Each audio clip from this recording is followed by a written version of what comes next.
Dans la paisible forêt de Brocéliande, où les légendes arthuriennes flottent encore dans l'air, un phénomène étrange commença à se produire. Les habitants des villages avoisinants commencèrent à faire des cauchemars terrifiants, tout semblables dans leur description d'un homme portant un chapeau à large bord et des griffes acérées à la place de mains.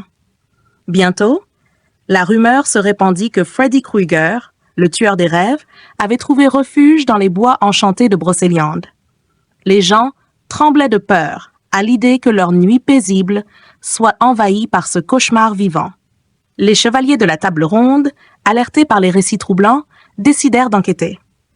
Galahad, Lancelot et Perceval, accompagnés de Merlin l'Enchanteur, pénétrèrent profondément dans la forêt, déterminés à débusquer le mal qui y résidait.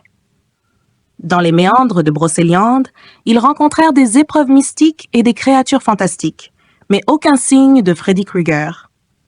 Cependant, à mesure qu'ils s'enfonçaient plus loin, les cauchemars des chevaliers devenaient de plus en plus intenses, et ils réalisèrent que le mal rôdait autour d'eux, se nourrissant de leurs peurs les plus profondes.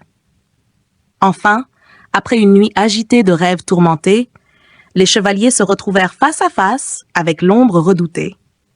Freddy Krueger, dans toute sa terrifiante gloire, se dressait devant eux, prêt à les plonger dans un sommeil sans fin. Mais les chevaliers n'étaient pas sans ressources.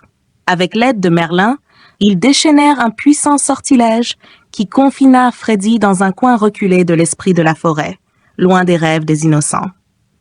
Ainsi, la forêt de Brocéliande fut libérée du cauchemar qui la hantait, et les légendes continuèrent de prospérer dans ces bois, préservés de l'obscurité par la bravoure des chevaliers et la magie de Merlin.